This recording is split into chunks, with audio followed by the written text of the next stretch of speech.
Most of our thoughts and feelings come from our past experiences. They come from our memories. In fact, your brain is organized to reflect everything you know in your life. Your brain is a record of all the things you've learned and experienced to date. It's an artifact. And when you have an experience, when you're in the midst of an experience, all of your five senses plug you into the external environment. And as your brain is processing all of this vital sensory data, all of that information rushes back to the brain. When it reaches the brain, it causes jungles of neurons to organize themselves into networks, to string into patterns, to reflect their interaction with their external environment. The moment those neurons organize into patterns, the brain makes a chemical, and that chemical is called a feeling or an emotion. And so experiences tend to create more long-term memories because it patterns or stamps or embosses networks of neurons into very specific patterns, and then the emotional quotient helps us to remember the event. So we learn something new intellectually, we also cause networks of neurons to form. I mean, the Nobel Prize laureate Kandel in the year 2000 found that when people learned just one bit of information, they doubled the number of connections in their brain from 1,300 connections to 2,600 connections. So if they didn't review that information or repeat it, the connections pruned apart. So we know then that learning semantic information begins to organize circuitry in the brain, and experiences enrich the brain. The end product of experience, of course, is the emotion, and it causes us to feel certain ways. You can remember where you were on 9/11. You can tell me who you were with, what time of day it was, what you were doing, because whatever you were seeing in that moment or hearing in that moment changed how you were feeling. And the moment you felt altered or you felt differently, significantly, your brain perked up and you paid attention to whatever caused that. And that event in and of itself is called a memory. So then most of our thoughts and feelings tend to be within the neural circuitry of the past and the emotions of the past chemically. So if you take a thought, thoughts are the language of the brain and feelings are the language of the body. And how you think and how you feel creates a state of being. So if you combine a thought and a feeling, a thought and a feeling, a thought and a feeling, and you have a series of good thoughts that are connected to a series of good feelings, that cycle of thinking and feeling creates what's called an attitude. If you have a series of negative thoughts that are connected to some pretty bad feelings, you'll say, I have a pretty bad attitude today. So if how you think and how you feel creates a state of being, then attitudes are just shortened states of being. You can feel good in the morning, you can feel bad in the afternoon. If you take an attitude, an attitude, an attitude, and you begin to string attitudes together, when you combine an attitude, an attitude, an attitude, you start to form what's called beliefs. Now, a belief is just a thought you keep thinking over and over again until you hardwire it in your brain. And because beliefs are based on past experiences, then the very boundaries of our beliefs are how we feel. And so when our beliefs get challenged, it typically doesn't feel right. I know from the research that we've done that the redundancy of thinking and feeling and feeling and thinking over time. For example, a person has an insecure thought, then they feel insecure. The moment they feel insecure, they think more insecure thoughts. They fire and wire more circuits in their brain to feel more chemicals of insecurity, and then once they're feeling insecure, they think more insecure thoughts, and they do this for over and over again. The redundancy and the repetition of that cycle over time conditions the body to subconsciously become the mind. Once the body becomes the mind, that's called a habit.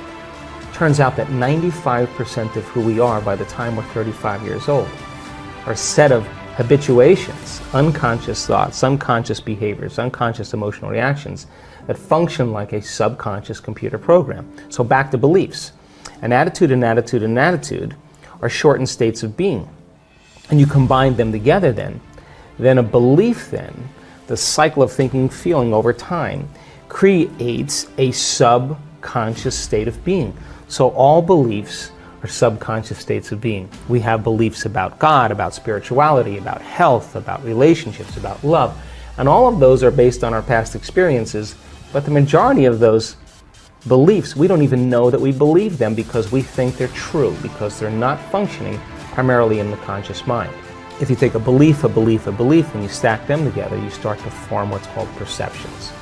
And perceptions have everything to do with the relationships we have, the things we create, the behaviors we demonstrate, the choices we make in our relationships. Why is that important? Because then, if beliefs are subconscious states of being, and you're stringing beliefs together, then most people are viewing their life through the lens of the past, unconsciously. And they are filling in reality. They're seeing reality. They're filling it in from their past memory. We know this to be true because they did an amazing experiment where they took a group of people and they had them wear these lenses. And the lenses were divided in half. When they looked to one side, they saw one color. They looked to another side, they saw another color. And they said to them, okay, well, wear these glasses every day for 2 weeks. Take your kids to school, do all the things you do at work, go shopping, work out, live your life. At the end of 2 weeks, they brought those people back into the lab and they said, look to the left, what color do you see? So we don't see a color. Look to the right, what color do you see? We don't see a color. Now, it says a couple things. Number one, the eyes don't see. The brain sees. But more emphatically important is that those people were filling in their external reality based on their memory in their brain. If they were truly seeing, they would be seeing those colors, right? So then, in our perceptions then, we are overlaying our future. We're overlaying the present moment with our memory of the past. And so then, that then begins to diminish possibility. And it begins to close down the way that we can begin to navigate and function in our lives. In order for us to change any belief or perception about ourselves and our lives, we have to make a decision with such firm intention that the amplitude of that decision carries a level of energy that's greater than the hardwired programs in the brain and the emotional conditioning in the body, and the body has to respond to a new mind. In other words, the choice becomes an experience that the person never forgets because the internal experience begins to reorganize the circuitry in their brain and send a new emotional signature in their body. And in that moment, the person is becoming liberated from the past. How can the preacher in the deep south of the United States move into a state of religious faith and drink strychnine and have no biological effects?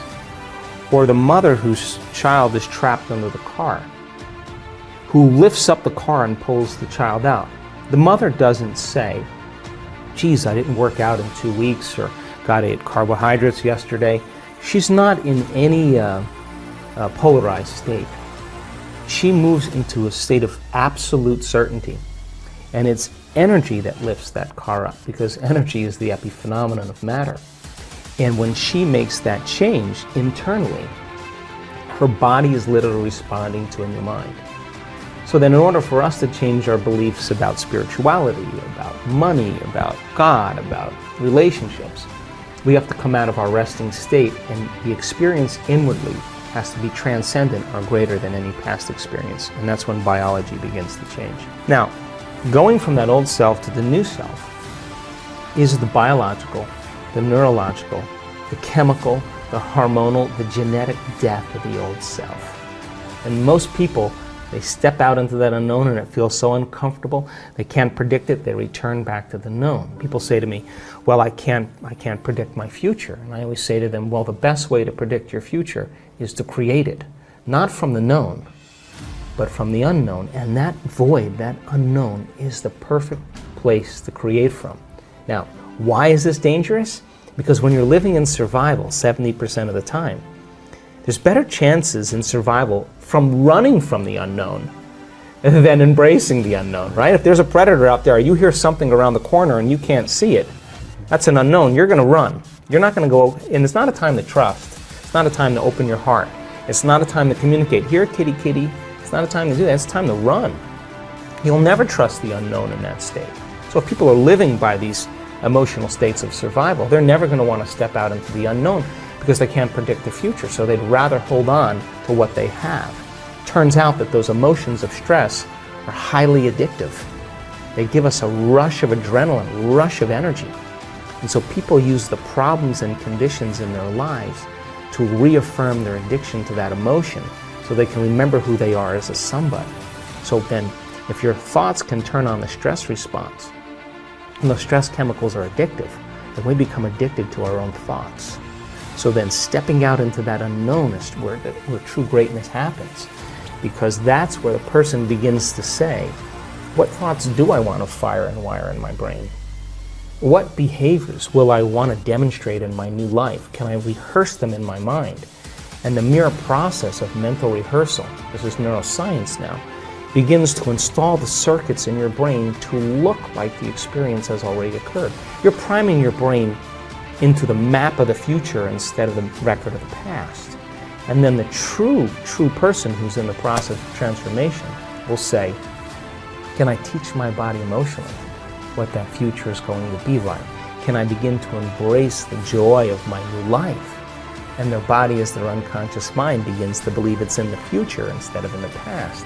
Now, that process is not an overnight process. We don't jump from the old self to the new self. It requires that continuous process of changing our biology.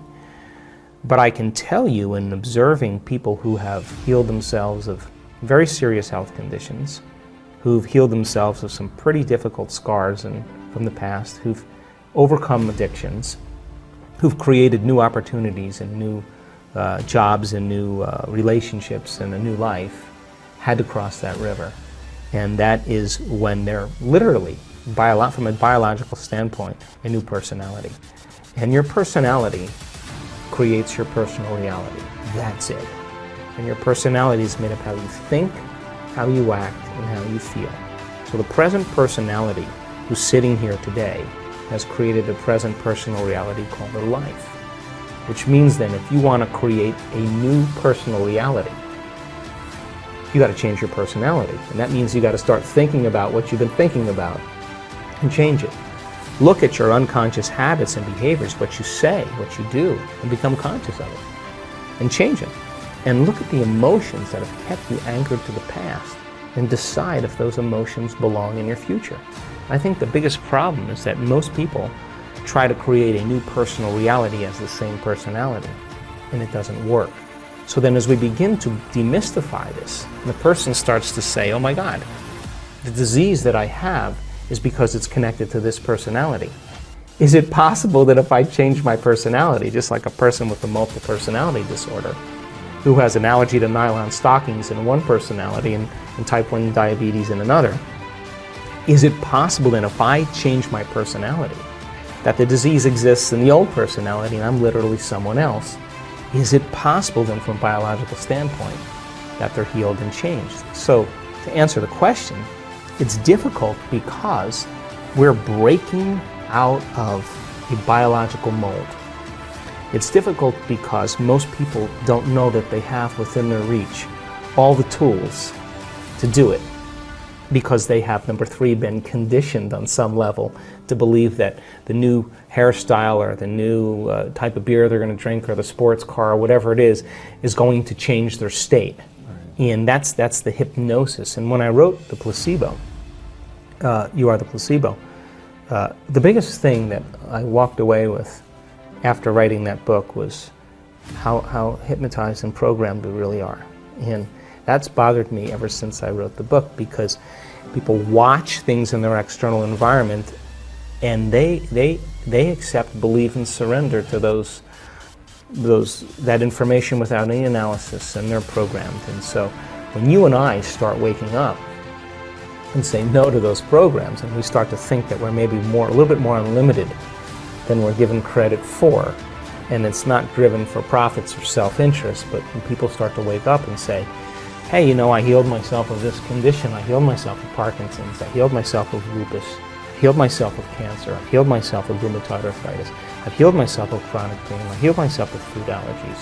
Hey, yeah, I was abused as a child, yeah, that's right, I was beat up by a violent father, and I lived in vulnerability and fear for the last 25 years, but that fear has signaled the wrong gene, and I developed this genetic condition. The doctors said I had no way of healing. But when I overcame that fear and I broke out of it, I started to signal new genes in new ways, and that disease doesn't exist. Let me tell you, if you listen to that woman's story, and you listen to all the trials that she had gone through, and how she overcame herself, and she reached a place of such wholeness and self-satisfaction that she could care less if she had the disease, and that's the moment it went away. When you listen to that story, it's going to give you permission on some level that it's possible for you to do the same. You see someone dance the salsa well, you'll dance the salsa better. You see someone hit a golf ball like Rory, you'll hit a golf ball better. You see someone lead with love and compassion in their life, you will lead with love and compassion in your life. You see someone stand on a stage in front of 500 people and talk about how they overcame their cancer after their husband committed suicide, and the 3 years that it took her to do it, you will be inspired that it's possible for you. So then it has to start with a new consciousness, and that it's going to come from common people doing the uncommon. And I believe that you don't have to be a Buddhist monk. You don't have to be a nun with 40 years of devotion. You don't have to be a religious scholar. You don't have to be a researcher. You don't have to have a PhD to do this. That common people around the world can do the uncommon. And if they're given the right understanding and the environment is set up where they can begin the application of that. And I have looked at over 1,000 brain scans of people in meditation. And I can tell you that you and I are at our absolute best when we get beyond our analytical mind. When we get beyond ourselves. That's the moment that the brain gets so organized and so coherent. Front of the brain's talking to the back of the brain, the right side of the brain's talking to the left side of the brain. There's this synchronization, this psychic union going on. Like a flow. And the person has tears of joy rolling down their face.